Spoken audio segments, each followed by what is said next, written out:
Apa yang menyebabkan hati itu jadi mati? Sehingga tidak ada getaran yang nyambung ke aras, yang mengakibatkan Tuhan berpaling dari kita. Doa tidak lagi didengar, permohonan tidak lagi dikabulkan. Ada beberapa hal yang menyebabkan hati jadi mati, sehingga doa tidak terangkat. Imam Hasan Al-Basri menjelaskan beberapa faktor yang menyebabkan hati menjadi mati. Tidak ada lagi getaran yang mengantarkan doa ke aras, sehingga Tuhan pun berpaling. Yang pertama kata beliau, araftumallaha wa lam tu'tuhu haqqah. Kamu kenal Allah, tapi haknya untuk disembah, kewajibanmu untuk menyembah, tidak pernah kamu laksanakan. Bagaimana hati tidak jadi mati? Kenal. Siapa pencipta alam semesta? Allah. Siapa pencipta lautan, gunung, sungai? Allah. Siapa pencipta langit dan bumi? Allah. Siapa pengatur segala-galanya? Allah. Salat apa tidak? Tergantung kebutuhan. Kamu kenal Allah, tapi haknya untuk disembah, kewajibanmu untuk menyembah, tidak pernah kamu laksanakan. Bukankah simpel bahwa Fatihah saja mengajarkan iyyaka na'budu wa iyyaka nasta'in. Hanya kepadamu kami menyembah dan hanya kepadamu kami mohon pertolongan. Tertibul kalimat, na'budu dulu baru nasta'in. Kalau na'budu terlaksana, nasta'innya pasti top chair. Hanya kepadamu kami menyembah, hanya kepadamu kami mohon pertolongan. Kalau ibadah beres, pertolongan pasti datang. Doa didengar, permohonan dikabulkan, munajat pun diterima. Kenapa? Nak budunya beres, maka nasta'innya nikmat. Tidak diajarkan kita iyyaka nasta'in wa iyyaka na'budu, tapi na'budu dulu, baru kemudian nasta'in. Kalau hati tidak mau mati, janganlah pengenalan kita kepada Allah tidak diiringi dengan pendekatan kita kepadanya. Bagaimana cara mendekat kepada Allah? Logika saja. Mau dekat dengan presiden, ikuti peraturan yang dibuat oleh protokolernya presiden. Mau dekat dengan gubernur, ikuti peraturan yang disusun oleh protokolnya gubernur.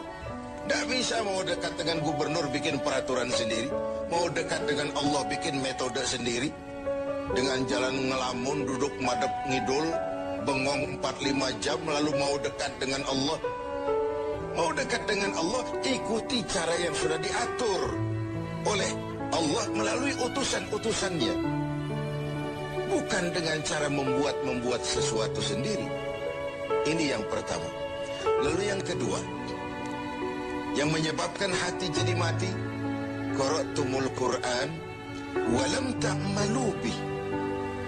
Kamu baca Al-Quran, kamu dengungkan Al-Quran, kamu sanjung Al-Quran, walam ta'malu bih, tapi isinya, ajarannya tidak pernah kamu laksanakan.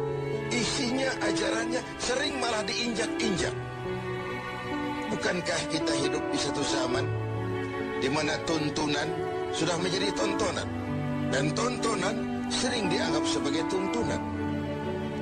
Bukankah kita hidup di satu masa di mana orang yang jujur dikhianati dan pengkhianat malah diberikan amanah? Bukankah zaman ini sudah terjadi pergeseran nilai yang sedemikian rupa? Kita baca Al-Quran, kita musabakohkan pula bacaannya, tapi isinya, ajarannya tidak pernah kita laksanakan, bahkan nyaris sering kita injak-injak. Hati jadi mati. Sama dengan kalau kita dikirimi surat oleh seseorang yang sangat kita kagumi. Kita baca surat itu siang malam. Kita ceritakan kepada orang, saya dikirimi surat oleh orang yang sangat saya kagumi. Tapi perintah yang ada dalam surat itu tidak pernah kita laksanakan. Saya percaya betul yang kirim surat mesti marah. Kau baca itu penting supaya kau ngerti apa isinya, tapi setelah kau ngerti mau ia laksanakan. Begitu Begitu Al-Quran diturunkan kepada kita, kamu baca Al-Quran, tapi isinya tidak pernah kamu amalkan. Bagaimana hati tidak akan menjadi mati karenanya? Pemirsa TV7 yang berbahagia, yang ketiga penyebab hati itu menjadi mati, akaltum ni'mata rabbikum walam tashkurulah.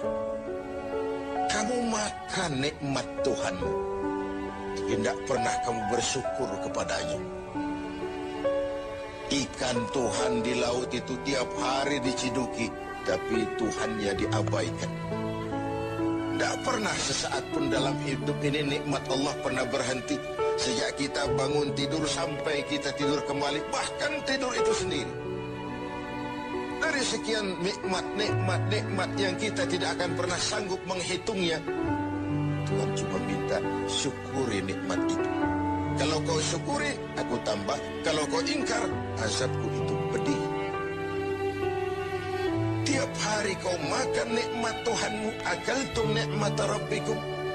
Kau makan nikmat dari Tuhanmu, walam tashkurulah, tapi kepadanya kamu tidak pernah bersyukur. Baik syukur dalam bentuk ucapan, lebih-lebih syukur dalam bentuk perbuatan. Karena kalau syukur ucapan semua bisa. Alhamdulillah, terima kasih Tuhan, puji syukur, terima kasih Tuhan. Tapi perbuatannya sering tidak sinkron dengan ucapannya. Kalau saya diberikan harta oleh Allah, mulut saya tidak pernah berhenti. Alhamdulillah Tuhan, terima kasih dikasih harta. Tapi pelitnya 17 setan. Rasanya orang itu baru syukur perbuatan, baru syukur ucapan, belum syukur perbuatan. Karena syukur perbuatan artinya mempergunakan suatu nikmat sesuai dengan kehendak yang memberikan nikmat itu. Allah memberikan harta kepada saya. Apa yang Allah kehendaki dengan menggunakan harta itu? Bagaimana kehendak Allah tentang penggunaan harta itu? Allah memberikan jabatan kepada saya. Apa yang Allah kehendaki dengan memberikan jabatan ini kepada saya? Mempergunakan suatu nikmat sesuai dengan kehendak yang memberinya. Itulah syukur yang sebenarnya. Ini yang keempat. Yang kelima, penyebab hati itu jadi mati. Qultum annal mauta haqqun walam tasta'iddu lah. Kamu yakin, kamu percaya, kamu tahu betul hidup akan berakhir dengan kematian. Namun kau tidak pernah mempersiapkan diri untuk itu. Baik menghadapi kematian maupun menghadapi yang lebih penting sesudah kematian. Karena mati pada dasarnya sebuah peralihan dari sebuah tahap kehidupan kepada tahap kehidupan yang berikutnya. Bukan akhir. Bahkan saya lebih cenderung mengatakan mati adalah istilah yang digunakan bagi orang yang sedang hidup. Sipulan mati itu kan kata yang hidup. Yang mengalami sedang pindah ke alam lain. Jadi tidak ada alasan hidup sulit bener, mending mati habis urusan. Tidak selesai sampai di situ. Tidak selesai urusannya. Hidup terus berlanjut di alam barzakh, terus berlanjut di alam mahsyar. Ini satu perjalanan panjang. Seperti kita akan berangkat keluar kota yang jauh, tentu kita harus menyiapkan bekal. Semakin jauh perjalanan, semakin banyak bekal yang kita bawa. Kalau Anda akan berangkat jauh, tidak bawa bekal berangkat juga, itu kan nekat sama namanya. Sampai ke